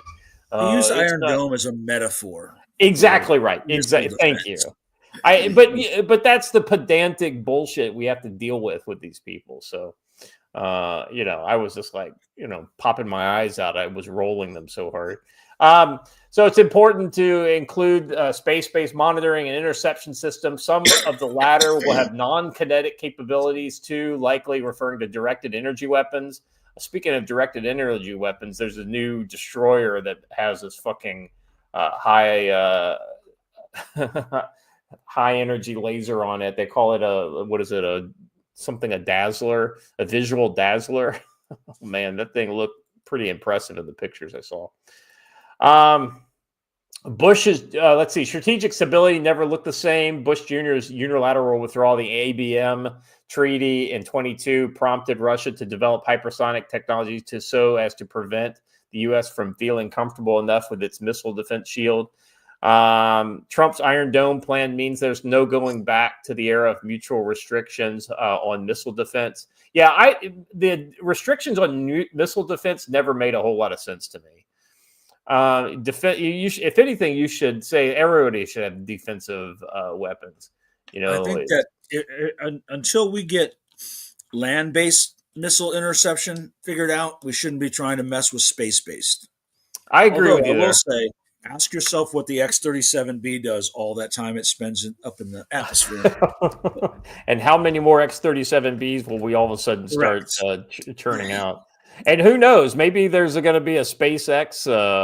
You think of how many fucking missiles you could put inside of a starship if it was just orbiting, like a giant missile battery in space or something. The U.S. just sped up the second space race. The second space race is already underway since Trump created the Space Force in 2019. But his latest EO sped it up by compelling Russia and China to further prioritize space-based defense plans, which will inevitably result in the hyper-militarization of space. There's no way that these two won't suit through the deployment of their own. It won't sit through the deployment of their own defensive system. That could also disguise offensive weapons, just like the U.S. might secretly be plotting to do under this pretext. Joe, I've never been one of these people who said, "Oh, well, we should all agree to be peaceful in space," right? Well, bullshit, right? If you don't have it, then that just means that somebody else only needs one or two weapons and they can hide that in anything. Well, the entire point is that we always enter these agreements and the other side snicker and giggle because they have no intention of ever following the agreement. Exactly. But right. We always do because we're the good guys, trademark. And we hold ourselves to standards that no one else in the world does, right? Right. Silly.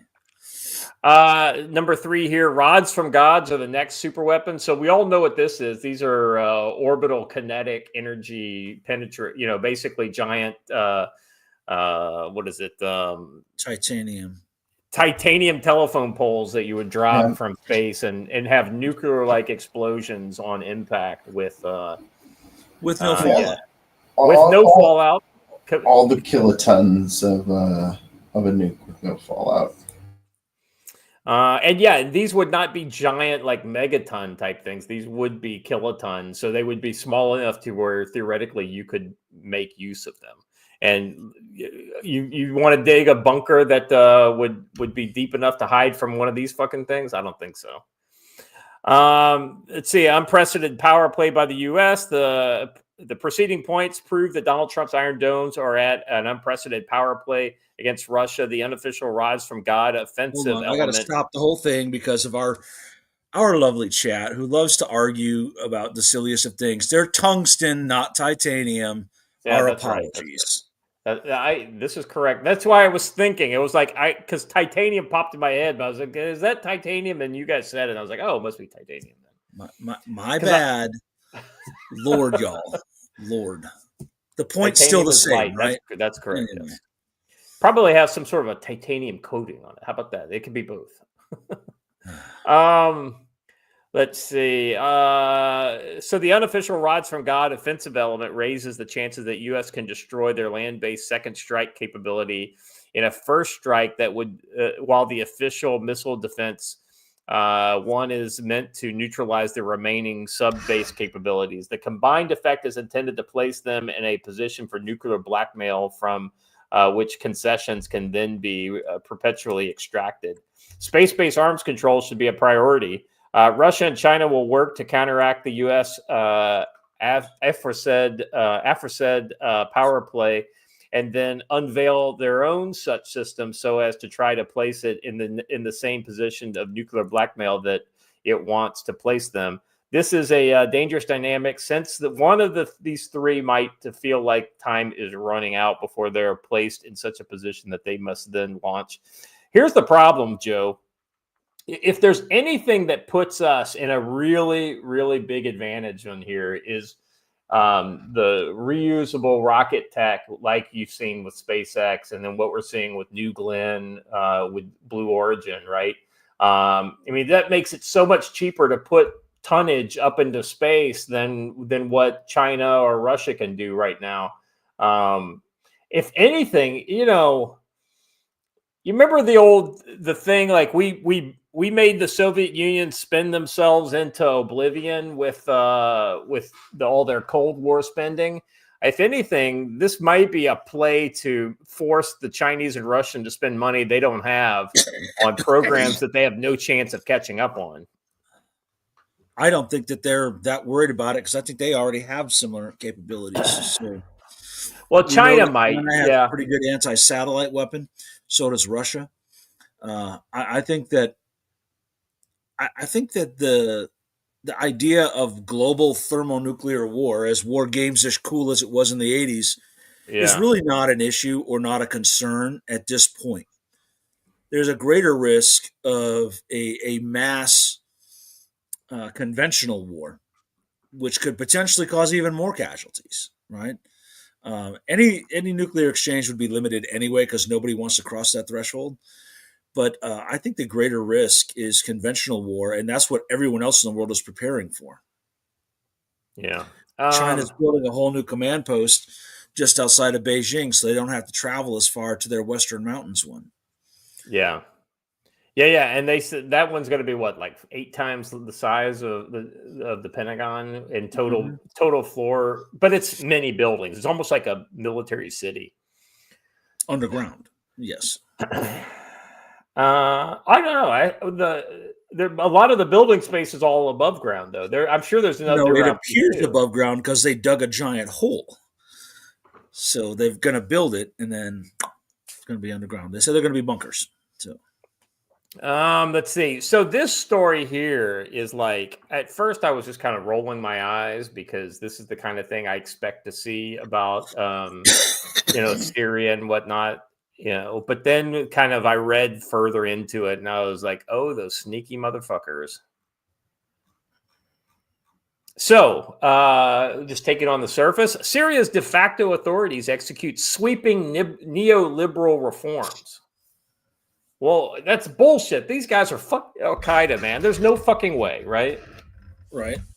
Listen, the self-appointed transitional government. I'm probably going to read most of this article, so I apologize because this is like one of those that I don't understand it well enough to be able to do it off the top of my head. The self-appointed transitional government in Syria is undertaking sweeping internal reforms, including privatizing state-run industries, laying off a third of the public sector, as authorities say they're shifting to a competitive free market economy. In an interview with Reuters, the HTS officials who are serving as cabinet members for al-Shara, he's the guy who was al-Julani. He's a former ISIS and Al-Qaeda commander. They say that he has a wide scope of plans to shrink the state, including removing thousands of ghost employees.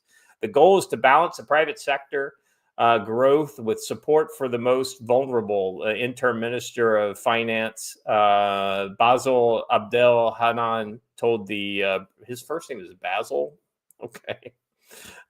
Somebody went to school in London. Let's see. Hanan previously served as the economy minister of Idlib's HTS-led administration. During that time, the group financed its operations by imposing high taxes on citizens, including taxes on humanitarian aid delivered by the UN. Reports from Arabic media in 2022 disclosed that HTS authorized authorities funneled hundreds of millions of dollars into Turkey by confiscating humanitarian aid shipments and subsequently selling them on the black market. The Syrian officials told Reuters that they want Syrian factories to serve as a launch pad for global exports. Nonetheless, discontent is growing throughout Syria due to the layoffs. Despite the assurances from Western-backed officials, my salary helps me manage basic needs like bread and yogurt. It sustains the household. If this decision goes through, yada, yada, yada, this will be terrible. The reforms also come as the country is gripped by a wave of sectarian killings and executions carried out by armed groups under the command of Transitional Government Military Operations Department. The killings are normal and may continue for 2 or 3 years, Shara said behind closed doors, according to Syrian spokesperson. Yeah, it's almost like they're getting rid of certain key people that they don't want to have to deal with in the future. On Wednesday, Military Operations Department dissolved Syria's Constitution, People's Assembly, and the National Army, security services, and all armed factions, including HTS, and named Shara the president during the transitional phase. So this is from a CIA document, right? This is a CIA plan to overthrow Syria by provoking sectarian tensions in 1986. And so when you read this passage here, this is very enlightening. We believe that a renewal of communal violence between Alawites and Sunni could inspire Sunnis in the military to turn against the regime. The remnants of the Muslim Brotherhood, some returning from exile in Iraq, could provide core of leadership for the movement. You mean kind of like HTS and Al-Qaeda did? We believe the brutal attacks on Sunni civilians might prompt large numbers of Sunni officers and conscripts to desert or stage mutinies in support of dissidents, and Iraq may supply them with sufficient weapons to launch a civil war. In our view, the U.S. interest, listen to this. This is the part that made the light bulb go off for me. In our view, the U.S. interest would best be served by a Sunni regime controlled by business-oriented moderates. The business moderates would see a strong need for Western aid and investment to build Syria's private economy, thus opening the way for stronger ties with Western governments. The only thing worse, Joe, than a religious extremist that's willing to die for his convictions is one who's willing to sell himself and his convictions down the river in order to get richer and to get a seat at the global Wait, table. Are you saying that Al-Qaeda/HTS might actually be a CIA tool? This is the first time I've ever heard this. Color me surprised. Joe, I mean, this is not me saying like, oh, I never knew the CIA was behind this. I never knew that it was this old. right? That's what I think. I did. I think it goes back to at least, I don't know, 2011. No. I think it goes back to 1986 or 2001. Yeah. Well, You're think right. about this then. Who created Al Qaeda? What was Al Qaeda before it was Al Qaeda? Oh, I mean, it was us. We created it in Afghanistan. We created the Mujahideen. Yeah. Yeah, 100%. Let me go down a little further. So Shah and his acolytes are expected to hand over power of a new government in March, but this is unclear how this transition will happen. So it's not going to happen. He's going to turn into the new strongman. But the way he's going to keep power and the people aren't going to be pissed off is because he's going to put them in a much more prosperous position. All of a sudden, people are going to start making money. Joe, I think within the next month, you're going to have announcements of like, this company is going to do an investment in Syria. That company is going to do it. It'll start off with like Chinese company is going to come in and invest, or, we're going to take over the port where the Russians just left in Tartarus. And we're going to put, $5 billion worth of capital investments into this port and make it one of the best ports in the Mediterranean. That's what's going to happen here, I think. And then this is going to become basically an Iraq, the way Iraq used to be, where it was, led by a strong man with a business friendly economy that allows, American oil companies to come in and make billions of dollars on Iraqi oils. I think that's the model. This is also where I'm obligated to remind everyone, despite the fact that the media and the U.S. government doesn't say it, the HTS-backed central government controls about 25% of Syria. Mm-hmm. Now, the other 75% is controlled by various armed groups. In fairness, they control most of the people. Most of the people live in that corridor between, Damascus and Idlib, to include Aleppo and, various others, Al-Hams and, some of those others. But war isn't about the people. War is about the resources, and they don't control those. Well, yeah, they control some of the resources, but not all. They don't have the big one, which is the oil, which is out east. Right. Which big bad United States of America, with no legal authority, has a hold of. It is sitting on top of with the SDF, and and I think that's if there's a secret agenda at play, it's the fact that Turkey is saying, oh, well, we just want to go and root out the PKK, but in reality, Turkey wants to seize those oil fields. Because they're just on the other side of the fucking border, from Turkey. So, despite the uncertainty, Western nations are moving ahead at full steam to lift economic sanctions that have devastated Syria's economy for over a decade. We are closely monitoring the situation, and we stand ready to support the international community's efforts to assist Syria's reconstruction as needed and when conditions allow. The International Monetary Fund said last month, just days after the Turkish-backed coup ousted President Bashar al-Assad, the IMF is already in line, baby. Joe, we may have our next big grift to start churning money into in order to bleed these accounts dry. All right. So at least we didn't end on a Trump note, so that's good. I'll take that as a win. All right. You picked the topics, dude. Amen, brother. Hey, I'll say it in front of God and everybody. If any of you guys ever want to talk about something different, all you got to do is drop the links, and I'll be more than happy to do it. I did. All right. That's why we talked about Speedy Gonzalez. I know. I loved it. I thought that was honestly, that was the high point of the show. That segment. Let me turn it over to you, Joe Dolio. Look into the week. We got a lot going on. I mean, you got to admit, the administration's doing a lot more than I expected that they would do. Where do you think the big friction is going to come? Well, I think that's the left feels the same way. And that's pushing them to a dangerous edge. Hey, I don't look at TikTok, but you should, because there's a lot of unhinged people there. Blue Sky is the same way, according to what I'm getting told, because, again, I don't go there. and Facebook, and I do go there because my family's over there. But they're getting more and more unhinged and saying someone has to do something. We have to stop things. Some of the people, including some United States representatives like Hakeem Jeffries, are actually calling for the United States military to intervene and depose Donald Trump. It is a minority of people right now. That could change by the end of the week. I think you're going to see the protests, the immigration protests, become violent, probably before the end of the week, but at best by the end of the month. I would watch Wednesday, which is supposed to be the impeachment gatherings at all 50 state capitals.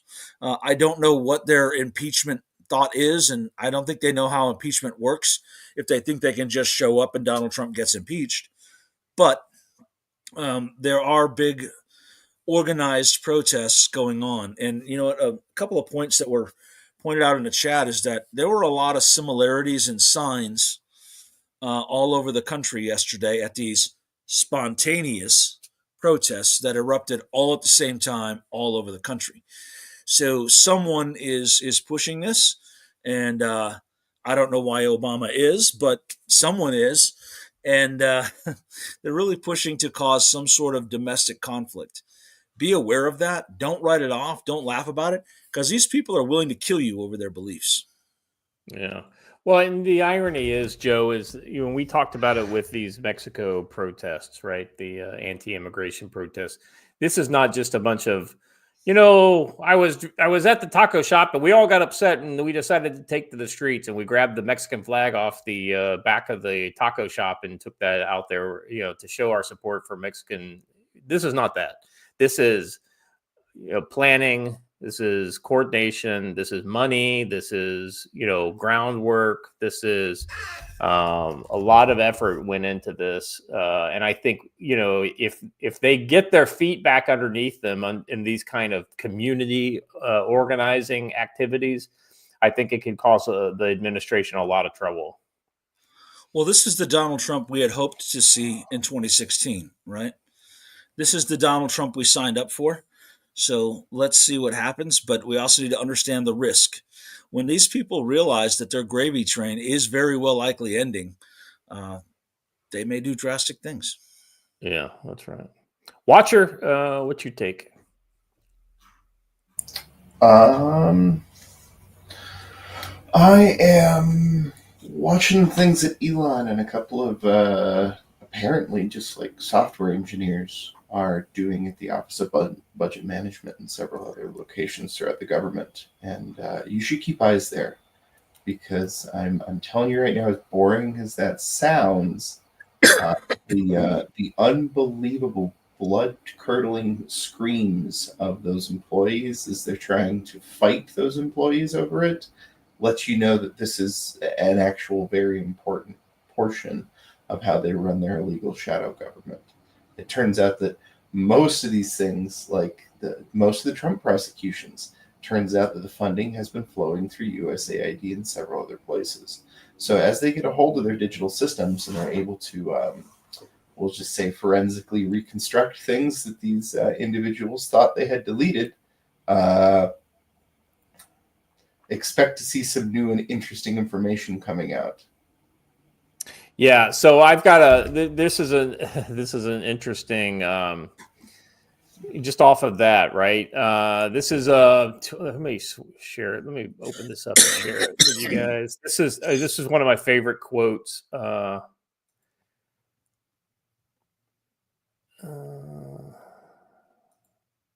All right. It says here, Jack Forge says Elon has 6 Adderall-fueled autistic tech bro Zoomers sleeping overnight at Doge offices while working on 24/7 on maximizing government efficiency. So let me get this straight. He is basically weaponizing the autist against the deep state.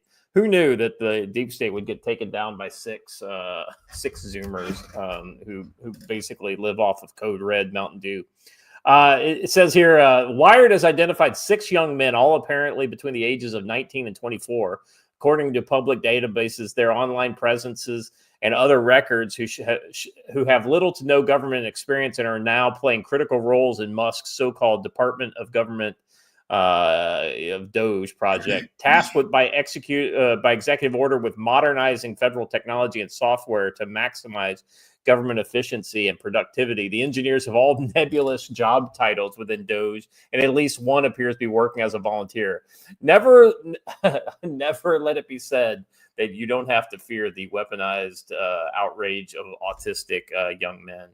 I just really hope that he's upped his security game.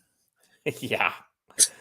And that he's not using any federally provided security, because federally provided security all gets typed into a reporting thing that all of the federal agencies have access to. So I thought that was my funny thing that I saw. I think we're in early days. I mean, literally, Elon has only been at work for one day on this whole Doge thing, and they're already making a lot of people nervous. What happens after they've been doing it for a month? And what happens when he starts getting more resources to play with? And I think what resources doesn't mean money in this. It means people. So it'll be interesting. Cash Patel, do you guys think he gets confirmed? Yeah, I think so too. I watched a lot more of his confirmation hearing over the weekend. I thought he was so fucking solid. He's the one I've got the least worry about. Tulsi's kind of a toss-up. Yeah, I think she's a toss-up too. I think the shocker will probably be like 2 or 3 Democrats decide to break ranks for her, just on principle or something like that. That would be really interesting if that were to happen. All right, guys, that's all I got for today. Appreciate your time. Chat, you guys are awesome as usual. We're looking at, let's see, what do we got over on Rumble? We got about 134 over on Rumble and 130 on YouTube watching live, and we got a bunch on X, 250 on X. So we appreciate you guys for being here. If you haven't done it already, please. Autistic kids with real experience. Nice. We appreciate you guys, and if you would, please subscribe to the channel if you haven't done it already, either on YouTube or on Rumble. Oh, Hunt's getting a late one in. Yeah, I just saw that. Yeah. Hunt's Dirty Roofer for $10 says, government officials about to learn one of the unwritten rules: never get into a land war in Asia. Expect a woman to admit she's wrong, and never get into a math argument with an autist. Yeah, they definitely are gonna. That's what they're dealing with Elon, which I don't. Something that they, they don't let people like him have power, because the things that autistic people will do. All right. If you haven't done already, please like, subscribe, all that good stuff. Let people know that you're getting good, solid info over here on Future Conflicts. And as always, stay safe.